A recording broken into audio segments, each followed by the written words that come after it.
Good afternoon from wherever you're watching us from. This is TV47 News Now, where we got to inform you on what is happening across the 47 counties of the Republic. Thank you for choosing us to inform you. Your time is greatly appreciated. Let's begin this broadcast with the highlights.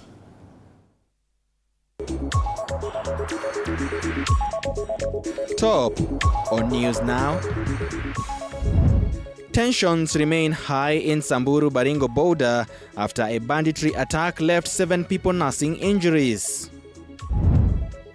Also, President William Ruto has announced that all Kenyans will now receive their national identity cards free of charge. Mimi nataka nitangaze nikiwa hapa Kibra leo ya kwamba kitambulisho ipatianwe bila malipo yoyote.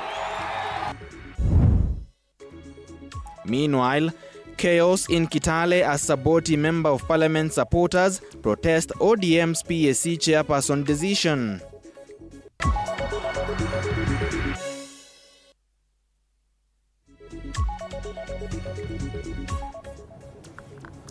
I would like to remind you that we are streaming live this particular broadcast on our website, that is www.tv47.digital. You can also find us across our socials on Facebook at TV47 Kenya, as well as on YouTube. My name is Samson Jura. Let's get started. President William Ruto's ongoing development tour of Nairobi City County entered its 4th day today. The head of state visited Kibra and Langata, both considered to be ODM leader Raila Odinga's key support base in the region. Ruto inspected various ongoing projects, including the affordable housing, as well as presided over the opening of a PCA Booth Girls High School in Ngong Forest. In a roadside stopover rally at Ayany in Kibra, President Ruto has announced that all Kenyans will receive their ID cards free of charge. This comes after the government, through a Gazette notice in November last year, announced new charges, raising the cost of replacing lost ID cards, or damaged for that matter, from 100 shillings to 1,000 Kenya shillings. Nimesema na nimekubaliana na Mheshimiwa Raila Amolo Odinga, and I must say this for the record, that there is no community in Kenya that is visiting, and there is no community in Kenya that has been invited, and there is no community in Kenya that is a refugee. Mimi nimesema maneno ya ubaguzi kwa mambo ya ID tuitolee mbali. Kila mwananchi apatiwe ID. Kila mwananchi apatiwe nini? Kitambulisho. Na mimi nataka nitangaze nikiwa hapa Kibra leo ya kwamba kitambulisho ipatianwe bila malipo yoyote. Kila mtu apatiwe kitambulisho bila malipo na kwa mpango ambayo haina ubaguzi.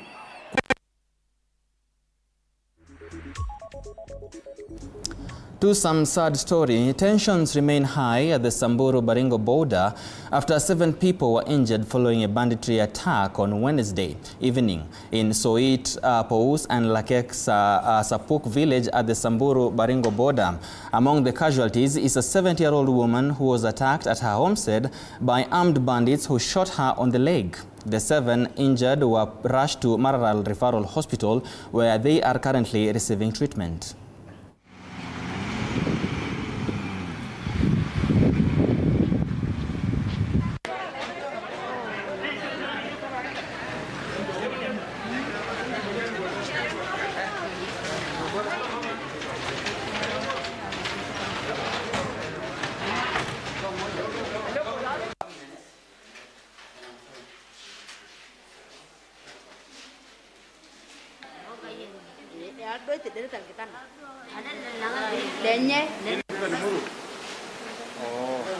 Niliambia Martin ukifika Nairobi anipigie. Haya kidogo tunarekodi.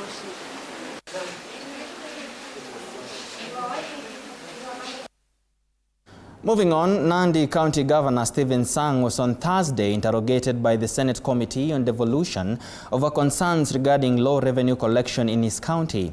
The committee seeks to understand why the county has been underperforming in revenue collection despite having potential sources of income.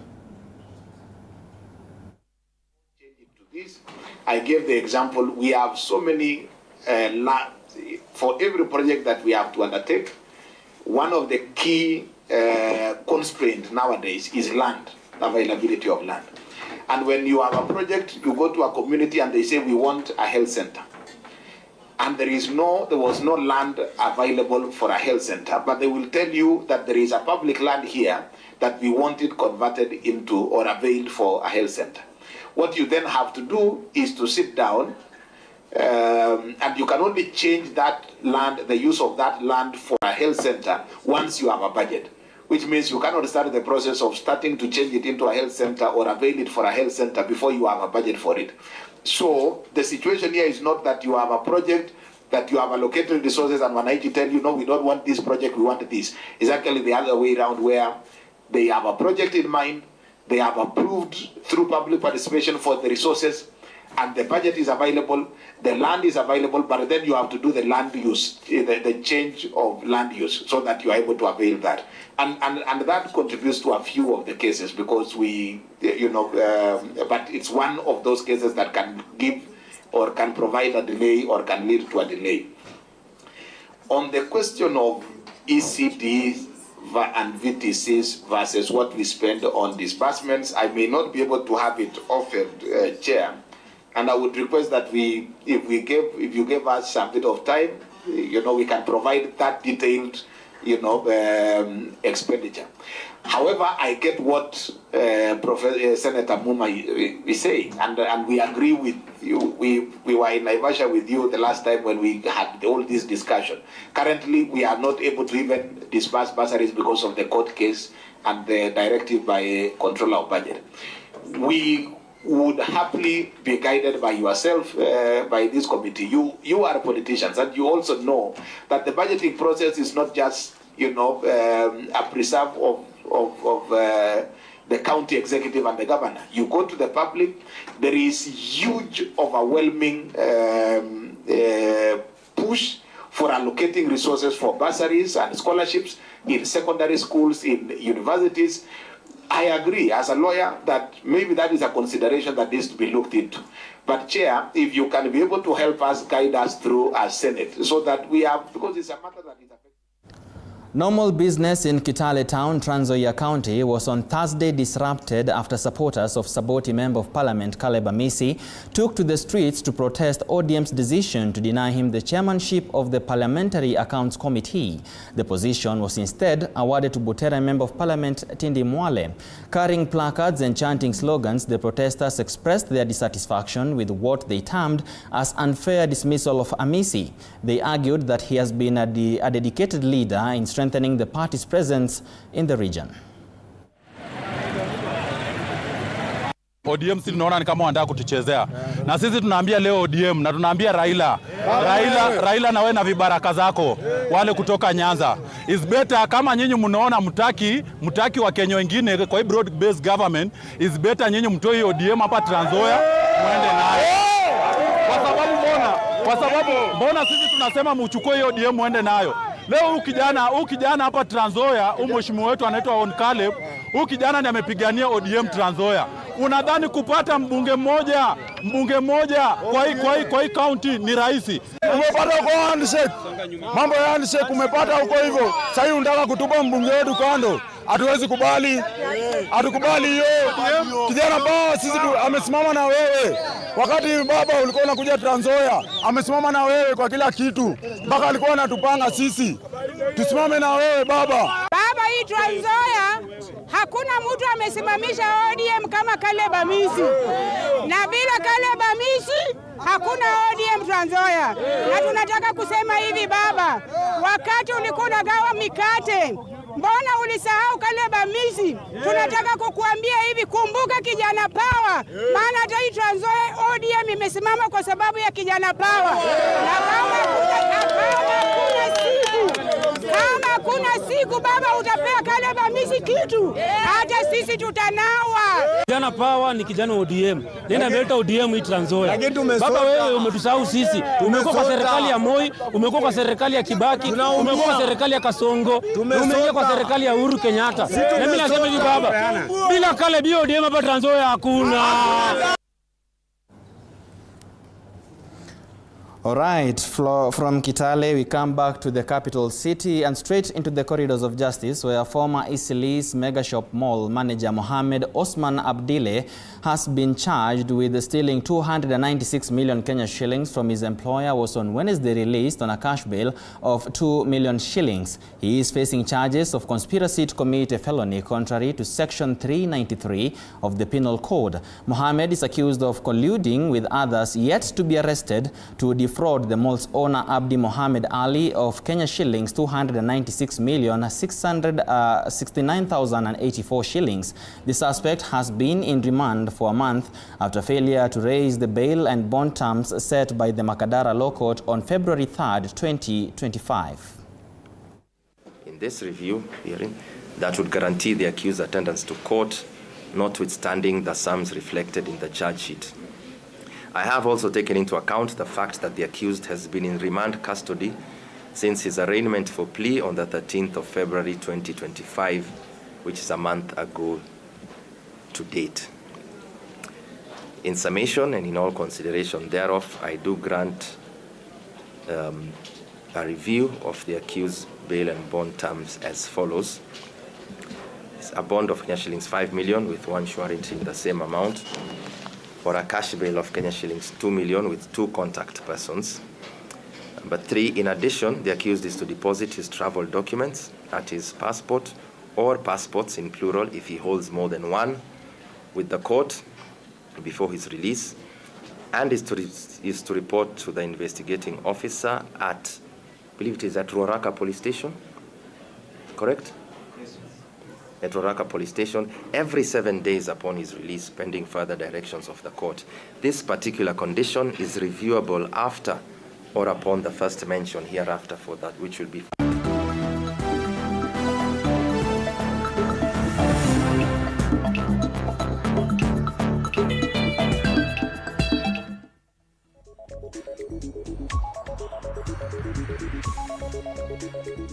Let's take a look at what is happening in the world of sports, and we begin locally, where 55 million Kenya shillings is set to be spent during the construction of a talent center at Nalondo in Kabuchai constituency, Bungoma County. The Ministry of Sports has commissioned the facility, which is set to host all types of sports and will be completed in 6 months' time. Speaking during the commissioning of the project, the CEO of Kenya Academy of Sports, Doreen Odhiambo, has affirmed that nurturing of talent is among the priorities of her department, which the government aims to use in the transformation of the livelihoods among the young people.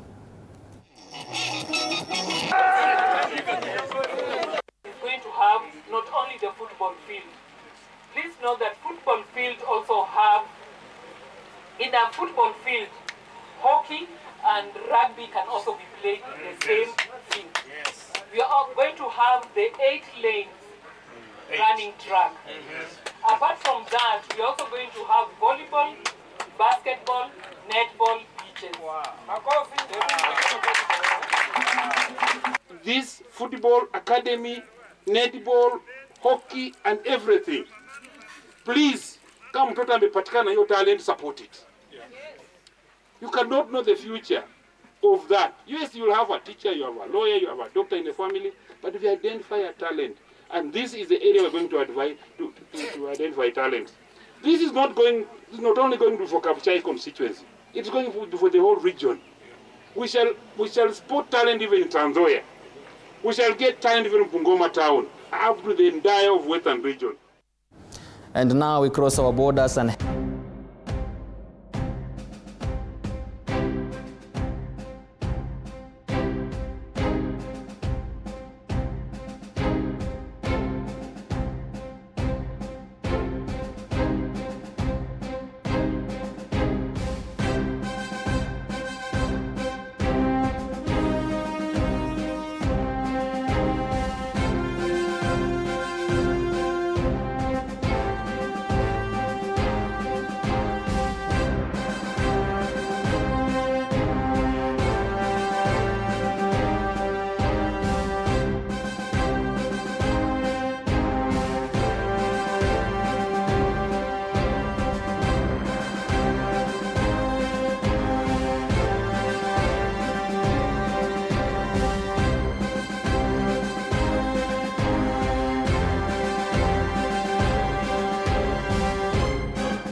Well, ladies and gentlemen, that's all the time we had for you, and that is where we put a stop to the broadcast this particular afternoon. And of course, it's not the end of informing you, as we still have this and much more available to you on our website at www.tv47.digital. My name is Samson Jura. Do have yourself a lovely evening.